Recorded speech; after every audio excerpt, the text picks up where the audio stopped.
అడక్క తినటోని పట్టుకొని మింగినట్టు ఫోటోగ్రాఫర్స్ ఏంటి మా నామినకి కెమెరా రెంట్కి ఇస్తున్నా అని చెప్పేసి అర్ధరాత్రి ఫోన్ చేసి ధమ్కి ఇస్తున్నారు. ఇప్పుడు మీరేం చేయబోతున్నారు? ఉచ్చోసుకుంటాడు లేకపోతే ఊరేసి చస్తాడు, మధ్యలో నీకు ఎందుకయ్యా బాగా.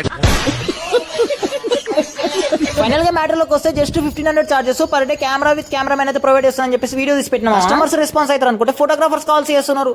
నాకు ఆశ్చర్యం వేసింది, మొదట బాధ వేసింది, తర్వాత భయం వేసింది, ఆ తర్వాత నా మీద నాకే అదే ఫిల్మ్ మేకర్ గా నాకు ఫోటోగ్రాఫర్స్ బాధ అర్థమవుతుంది. కానీ మీ అందరికీ క్లారిటీ ఇవ్వాలి మా, నేను చేసేది జస్ట్ షార్ట్ ఫిల్మ్స్ మాత్రం. వెడ్డింగ్ షూట్స్ అయితే అసలు షార్ట్ ఫిల్మ్స్ అయినా ఇంత తక్కువ ఎందుకు చేస్తున్నాం అంటే ఫస్ట్ వెడ్డింగ్ షూట్స్ గురించి చెప్పాలి. వెడ్డింగ్ అంటే ఇంట్లో జరిగే శుభకార్యమే కదా, దాచుకున్న డబ్బుతో చేస్తాడు, లేనోడు అప్పు చేసి మరి చేస్తాడు. ఎందుకంటే అది శుభకార్యం. అందులో ఫోటోగ్రాఫర్స్ కి ఒక రోజు లేకపోతే 2 రోజులు వర్క్ అయితే ఉంటుంది. అలా అని చెప్పేసి ఫోటోగ్రఫీ చాలా ఈజీ, అందులో ఏ కష్టం ఉండదు అని చెప్పేసి అసలు చెప్పాను. ముందు పెట్టే కోడికి తెలుసు ఆ బాధ ఏంటో. మరి షార్ట్ ఫిల్మ్ విషయానికి వస్తే ఒక్క రోజు 2 రోజులు కంప్లీట్ చేసేది కాదు అని చెప్పేసి ఒక్క షార్ట్ ఫిల్మ్ తోటి ఆగేది కాదు. శుభకార్యాలు ఖర్చు పెడితే జ్ఞాపకాలు మిలుగుతాయి మా, కానీ ఇలాంటి షార్ట్ ఫిల్మ్స్ మీద ఖర్చు పెడితే ఏవి మిలగా. 100% చెప్తున్నా ఈ మాటలు కేవలం ఫిల్మ్ మేకర్స్ మాత్రమే అర్థమవుతాయి. మిడిల్ క్లాస్ షార్ట్ ఫిల్మ్ తీయాలని ఆలోచనతో ఇంత తక్కువ ప్రైస్ అయితే నేను కెమెరా రెంట్కి ఇస్తున్నాను. ఈ ముఖ అర్థం చేసుకోకుండా ఫోటోగ్రాఫర్స్ అందరూ కామెంట్ బాక్స్ లో అడ్డగోలు అమ్మనాబుదులు ఇచ్చుకుంటారు. మీకు క్లారిటీ ఇన్ఫర్మేషన్ దొరుకుతుంది, మిగతా వాళ్ళకు మంచి ఆపర్చునిటీ దొరుకుతుంది అని చెప్పేసి వీడియో తీస్తున్నాం. అయినా సరే అలాగనే కామెంట్స్ చేస్తామంటే